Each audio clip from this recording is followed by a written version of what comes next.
Olá, amigos ouvintes da Rádio Divulgar.net. Tudo bem? Todos bem? Espero que sim. Nós vamos dar continuidade à nossa leitura semanal, nossa reflexão semanal, que nós sempre buscamos na revista O Reformador, dessa feita setembro de 2012. Estão nas páginas 5 e 6, e o nosso autor é Cristiano Toshi. Ele se baseou no livro Céu e Inferno de Allan Kardec, cujo título é O Futuro Espiritual ante a Justiça Divina. Ele inicia essa reflexão com 5 perguntas básicas em relação a para onde vamos, se existe céu, se existe inferno. São perguntas que a gente faz todos os dias, que às vezes a gente fica na dúvida, dependendo do nosso momento. E vamos ver o que Cristiano consegue, através do livro Céu e Inferno, nos passar de informação importante em relação a esse assunto. Então vamos lá. Começando pelas perguntas, Existe após a morte uma justiça divina que estabelece recompensas ou punições de acordo com o comportamento dos espíritos enquanto encarnados? E se existe, como se dá o cumprimento dessa justiça? Ao morrer, para onde vamos? Para um céu beatífico, se fizermos o bem, ou para o inferno de chamas eternas, se fizermos o mal? Ou tudo acaba em nada, como apregou os que se dizem céticos ou materialistas? Então, essas perguntas, nós vamos encontrar as respostas nesse texto. Hoje eu vou fazer pequenos comentários, porque o texto é longo e eu preciso passar ele inteiro para vocês.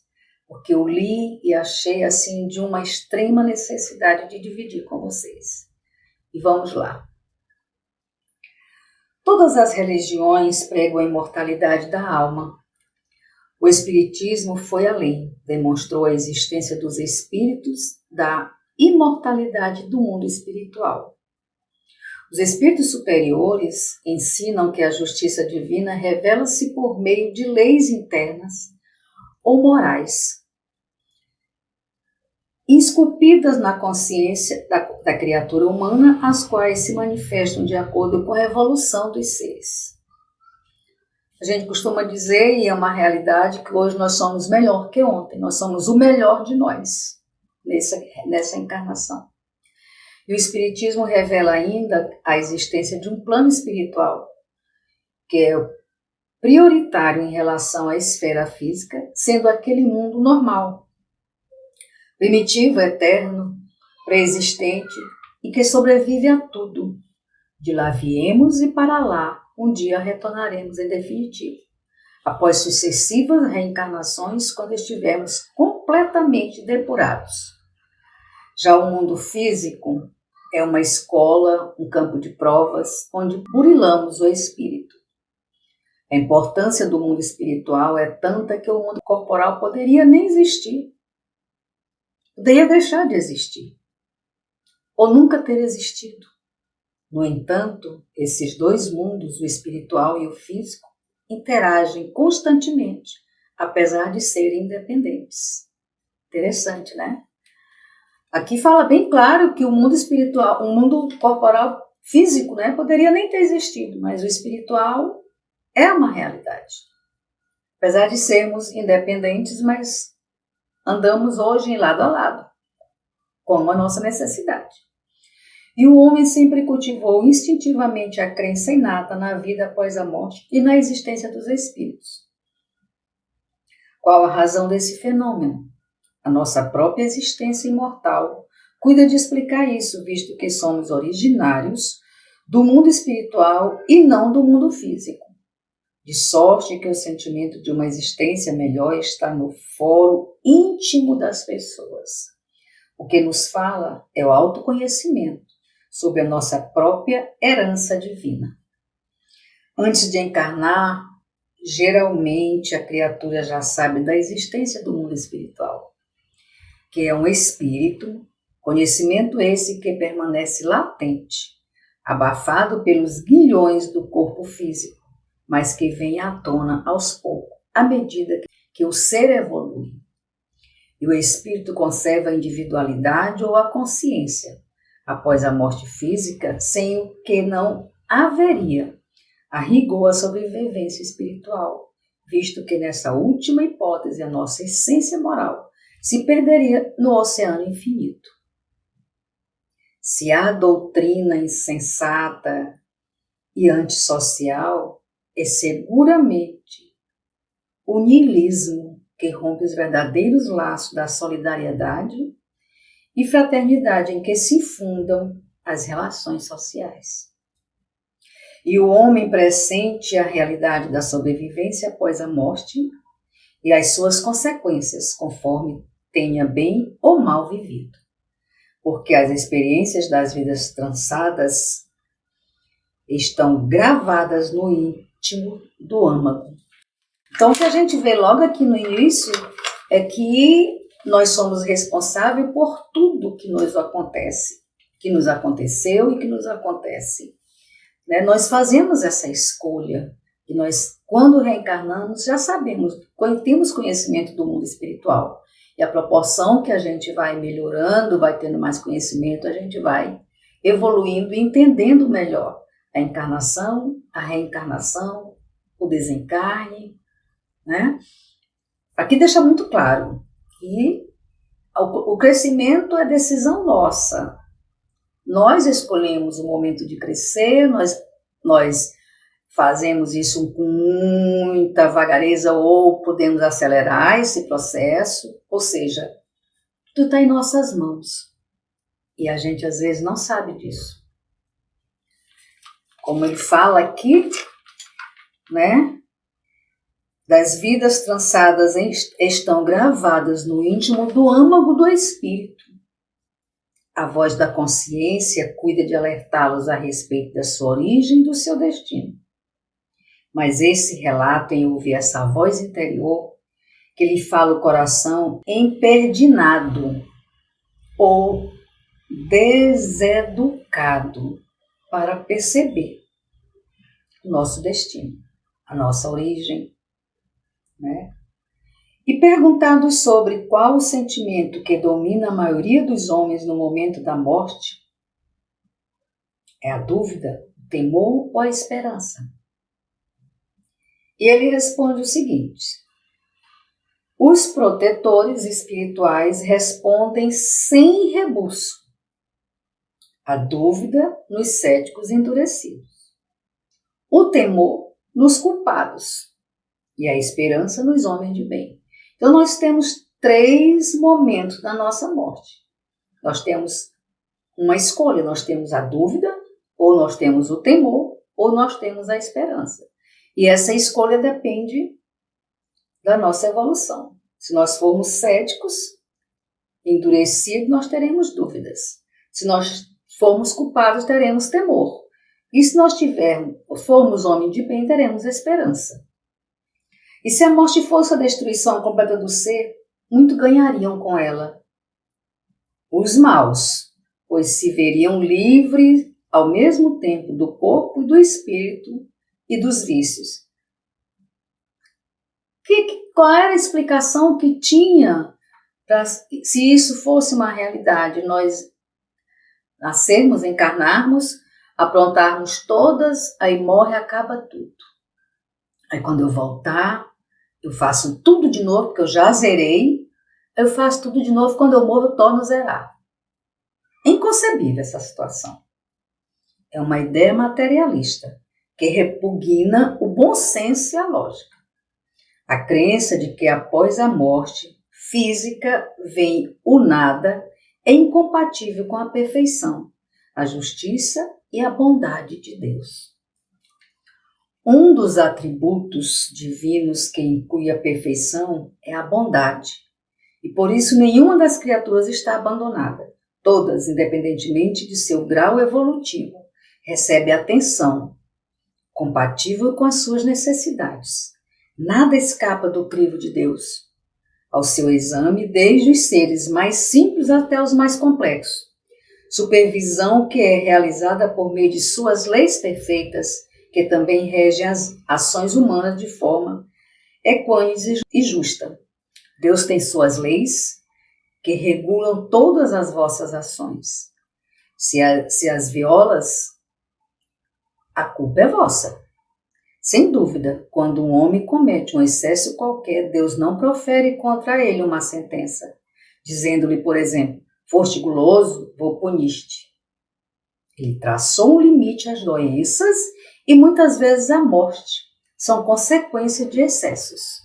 Então, quando a gente visualiza a nossa doença ou nosso desencarne precoce, entre aspas, pode ser consequência dos nossos excessos. Não é uma regra, mas existem essas situações também. Eis a punição. Ela resulta da infração da lei, como, aliás, sucede em tudo.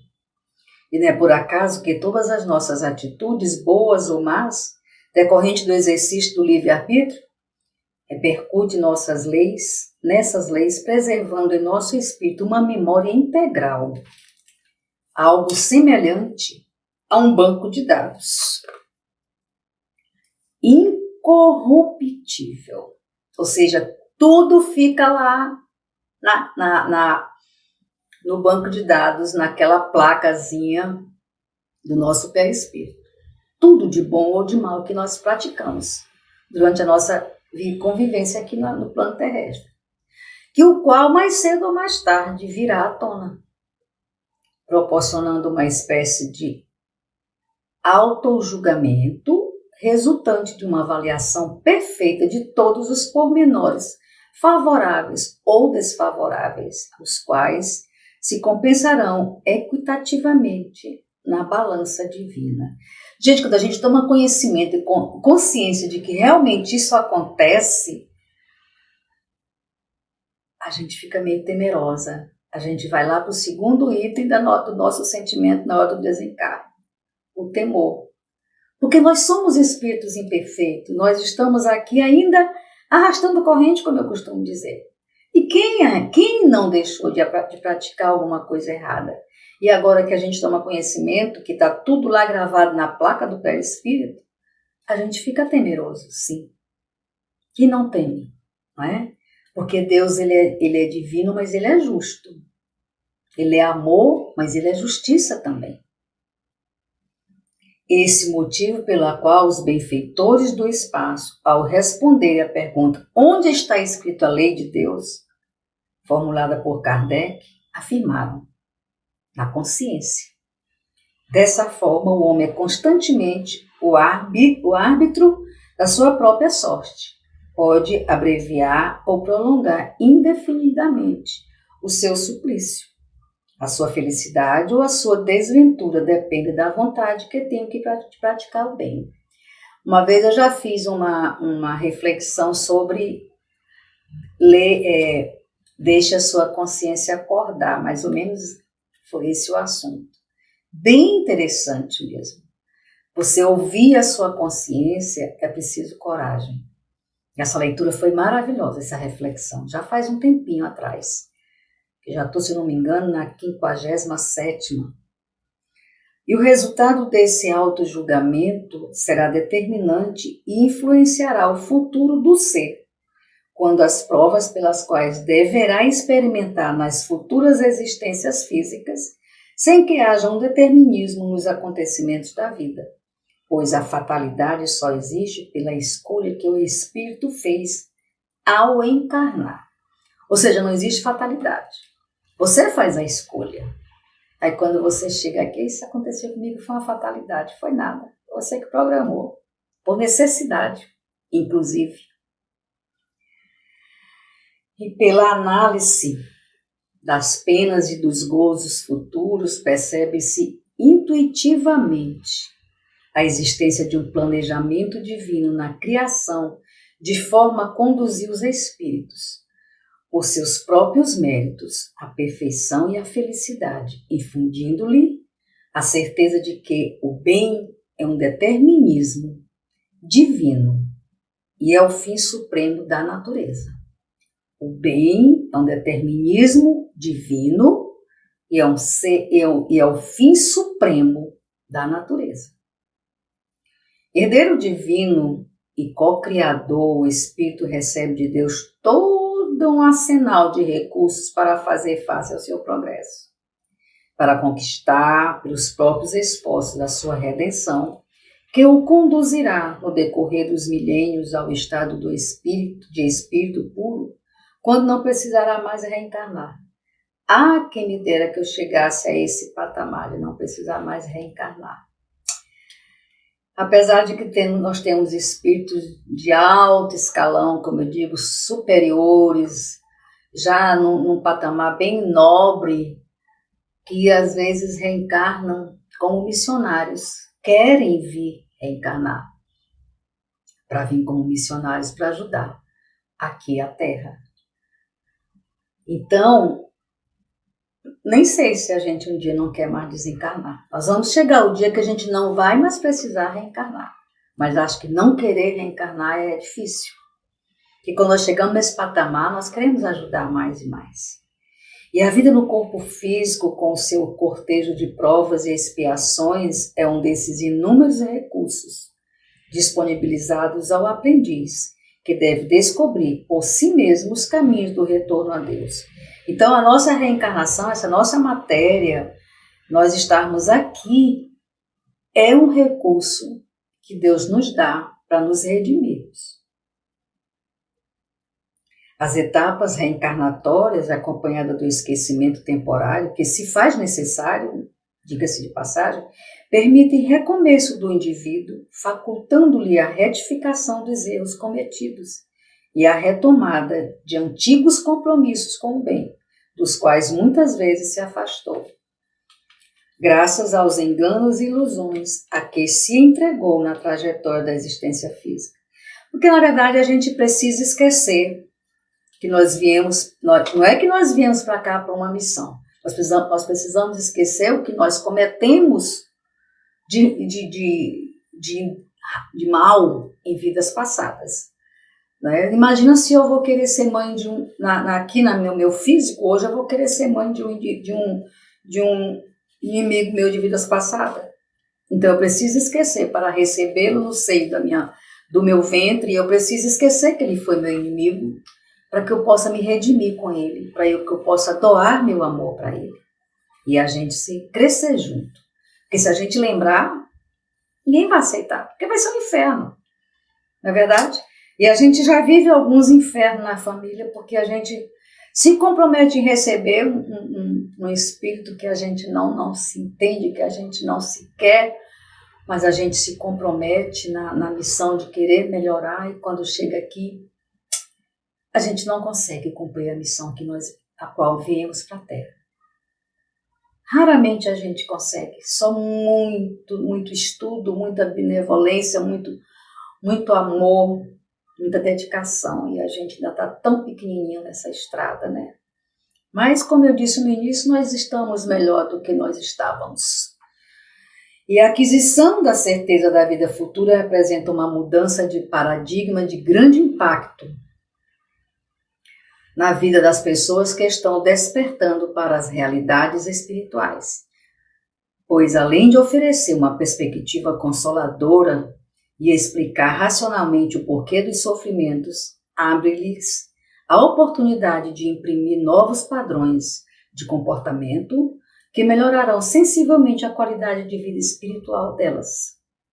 E, de fato, a internalização desses preceitos liberta-nos das ideias nihilistas e das crenças infantis na existência do demônio e das penas eternas, combatendo também a fé ingênua na existência de um céu beatífico, onde passaríamos o resto da eternidade em uma monótona vida contemplativa, ao lado de seres alados e vestes alvas.